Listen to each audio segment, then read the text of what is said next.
Welcome back to the channel, guys.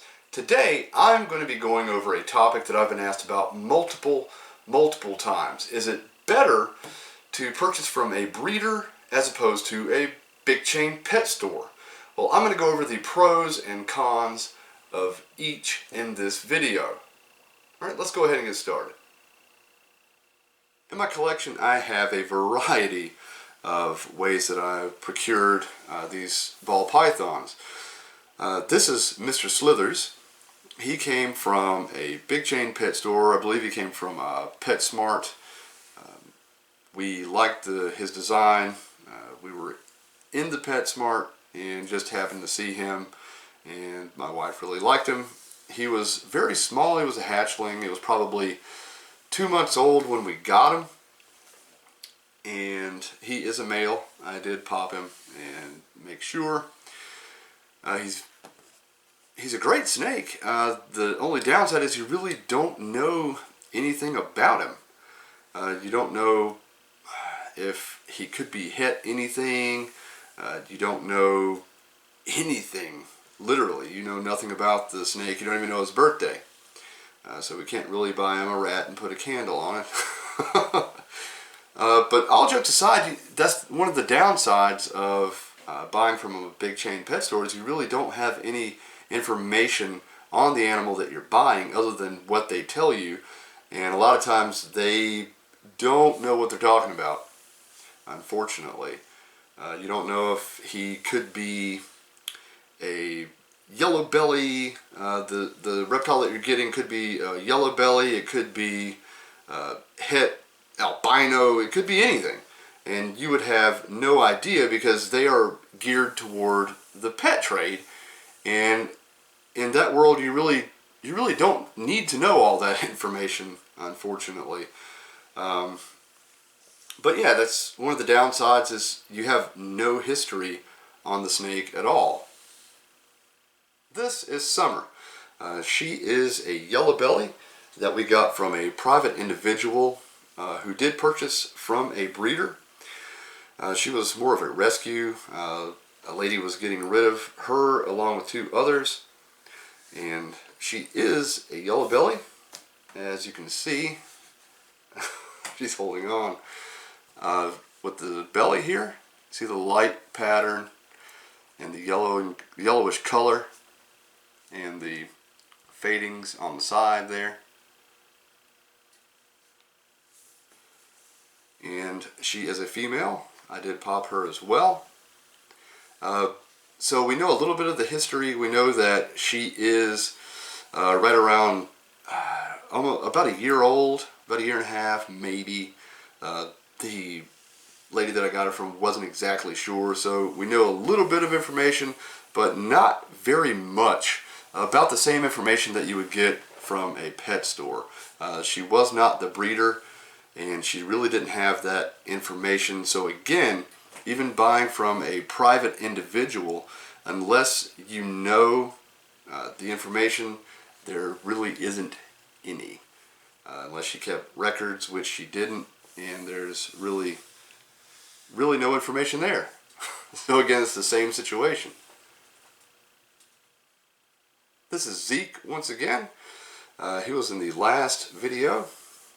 He is a male Mojave. We got him from another lady that was no longer able to care for him, and really didn't know much about caring for reptiles or ball pythons in general. So once again, there's really not that much information. He was purchased from a pet store, actually, and I'm guessing, going by markings and things, that he is a Mojave. I've had second opinions on it. I've gotten a few friends to look at him. He is a Mojave in their opinion and in mine, but until he's proven, that's not going to be 100%. And there again lies the issue with not having all the information on the reptiles that you get, and that's the biggest downside with purchasing from a private individual or a pet store, especially a pet store. The private individual could have bought from a breeder and can tell you some information. I know that he's right about 2 years old, a little more, probably, judging by his size, which really doesn't tell you anything. It's not going to be 100% accurate for that matter. So there again, you're not going to have any information. You're not going to have morph information. You're not going to have anything at all other than it's a cool snake. It looks cool, it's got a good pattern, and that's the biggest drawback. And I'm going to get to a few more drawbacks. I just want to express right now that there's the lack of information with these guys whenever you get them from, like I said, private individuals that probably purchased it from a pet store, or you get it from the pet store itself. This is Azrael. She is a lesser pastel ghost, so a 3-gene snake. I know that for a fact because I got her from the breeder that hatched her out. Local breeder, Matt Rocchio. Great guy, great animal here. He was trying to get a blue-eyed leucistic with his pairing. He got it, and I got this snake for a ridiculously low price, which brings me to my next point about breeders and big chain stores. She is a 3-gene snake, absolutely gorgeous. Absolutely gorgeous. You see the fading on the head, the colors, I mean, beautiful. The stomach there, beautiful, beautiful snake. And I paid $50. $50 for her. Okay? In your big chain pet stores, they're just going to be called a fancy morph. And they're going to be right around $299, $199, so $200, $300. It doesn't matter if it's a pastel. It doesn't matter if it's a yellow belly. I've seen just normals with different markings or colorations selling as fancies. So that's an issue in itself with the price. They're selling single gene ball pythons for $200 and $300. I saw a killer bee, so that's a 2-gene snake, super pastel spider, for $300 at a Petco. That's like a $150 snake all day long, depending on where you go. But $300, that's ridiculous, man. So you're gonna save money by going to a breeder. Even if you have to pay some shipping, you're still gonna be saving some money. Even if you paid $150 for the ball python and then $50 to ship it, that's $200. You're saving $100 off the big chain pet store price. So it's a no-brainer. But that isn't to say that there aren't some issues with dealing with breeders. You really have to know the breeder that you're buying from. You have to know what they're all about. They could be trying to rush things. They could just be trying to make some money. They could be putting monetary value over the value of the snake itself. I've seen that a lot. But with buying from a breeder, you do know a lot of information. I know that Azrael here's birthday is August 5th. And I know that she's a 3-gene snake. I know exactly what genes. So whenever she's old enough to breed, I'll know what I'm working with. And I know all the pertinent information that I need to know. But, like I said, that doesn't mean that there aren't going to be issues when dealing with a breeder. This is Elvira. She is a pinstripe. She's 3 years old. She is a proven breeder. She usually gives 5 to 6 eggs. She's over 1,200 grams, almost 1,300 grams. So she is going to be bred this season or possibly next year. The reason I know this is because I got her from the breeder that produced her. It was Chad Griffin over at the Kernersville Reptile Zoo and Medical Center.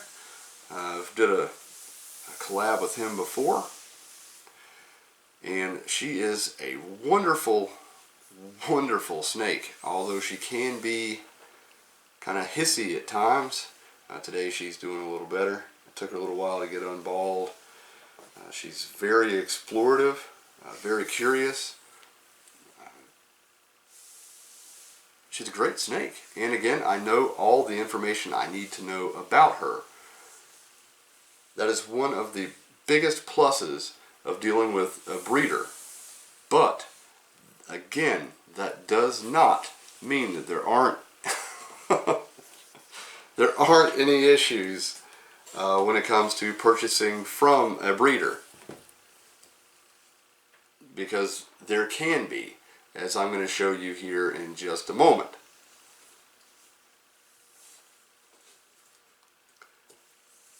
That being said, there are more positives than negatives depending depending on who you go to and where you purchase from.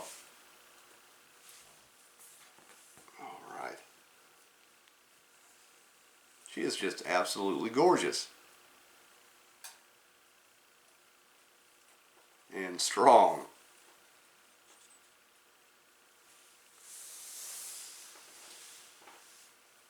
Alright, this next ball python I'm going to show you is going to be one of the exceptions to the rule.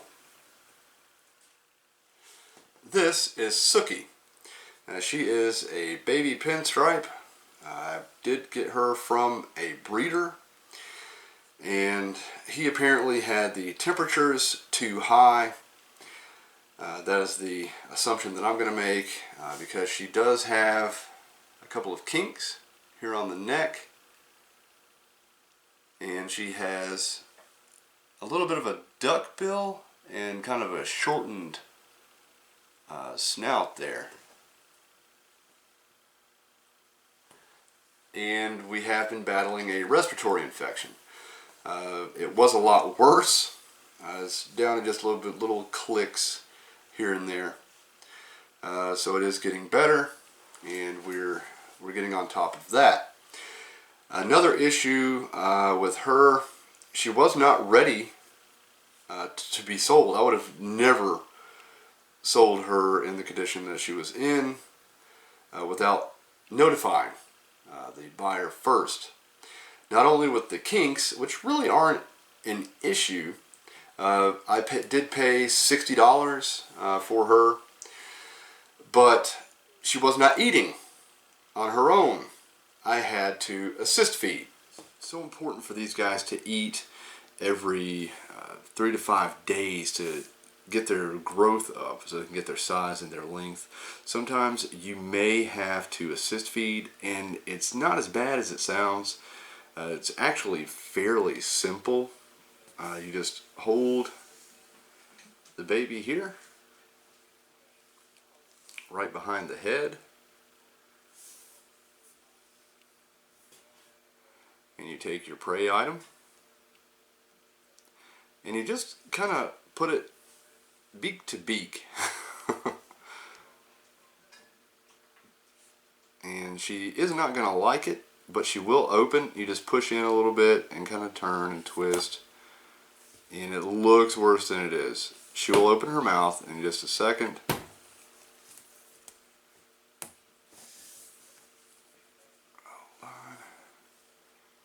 Get a good grip here.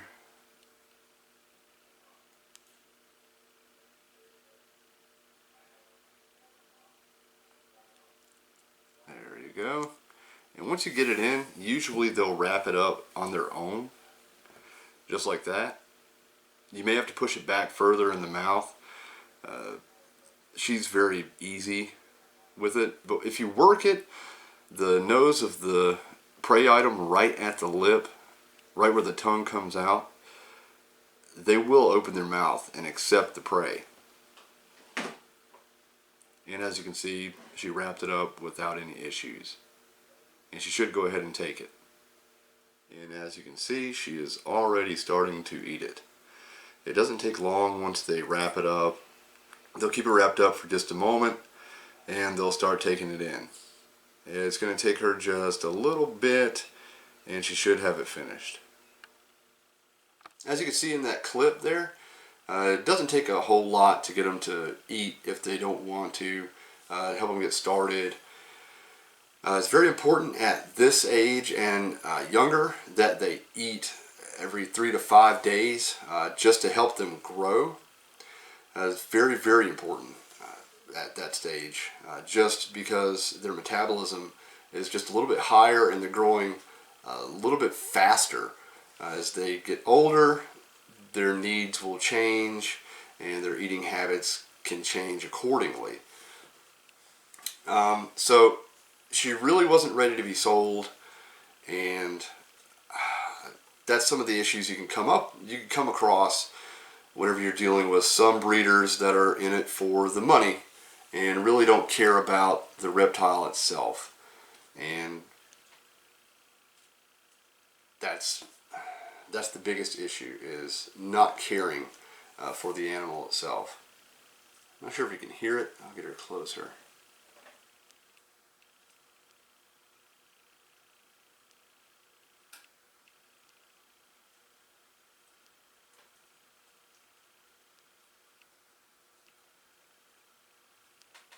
Every once in a while you get a couple of clicks. And it's nothing compared to what it was when we first got her. She's very pretty, very friendly. She's a little head shy. She will kind of snatch her head back, but not very often. Not very, very head shy.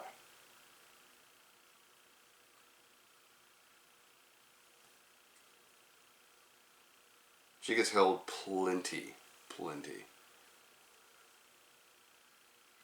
So that is the biggest thing, like I said, with breeders, is you find someone that is all about the money and they really don't care about the animal. They'll sell it to you in any condition, and that's really sad. Alright guys, I'd like to go ahead and talk about a few other points with breeder versus pet store. With the pet stores, I've seen where they're not very well taken care of, they're not very well fed. You can get a salesperson that is afraid of the reptiles and they won't feed them at all. They're feeding them pinkies to 4, 5, 6 month old ball pythons once a week, and so they're emaciated, they look very thin, their humidity is way off, they've got stuck sheds, they're just not very well taken care of in that setting. And then on the flip side of that, you've got the people that are greedy and just want to make a lot of money and don't really give a crap about the snakes or the animals. The lizards, turtles, snakes, whatever they may have, bearded dragons. I've seen some horrible conditioned bearded dragons from breeders. And it's really sad. They're missing toes, and that tells you that it's stuck shed, and the rest is history.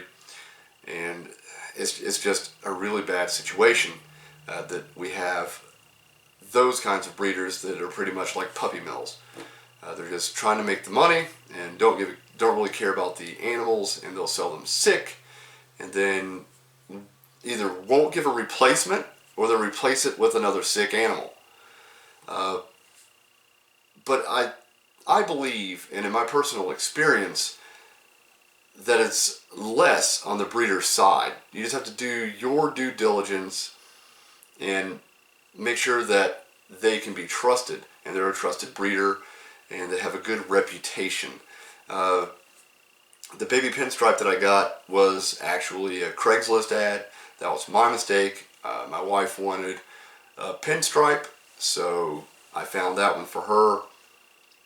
And I met with the guy, did a quick swap. I didn't really look at it because I'd never been burned before, to be honest with you. I'd never bought a sick animal, and this is the first time that's happened to me. So I mean, that says something for the breeders. It's not a common occurrence, at least I haven't found it to be, as opposed to the pet stores, which you have no information again. You've got mistreated animals, and when you buy them from the pet store, that just perpetuates everything. They get another reptile in to take its place. And again, with the cost, I mean, you're going to pay $300, $200 to $300 for a single gene morph, or $60. Even, let's take normals. You're going to pay between $40 and $60, depending on what chain you go to, for a normal, when in the breeder world, a normal is like 20 bucks all day long. I mean, it just really doesn't make sense. And everybody and their mama's out there breeding ball pythons. So if you look in your local area, or if you go to Morph Market and look for breeders in your local area, there has to be at least a dozen in your town. Almost. Alright guys, that's pretty much all I have for breeder versus chain pet store. If you like this video, go ahead and hit that like button. And since you're down there, you might as well subscribe. Alright guys, take care, love those reptiles, and I'll see you in the next video.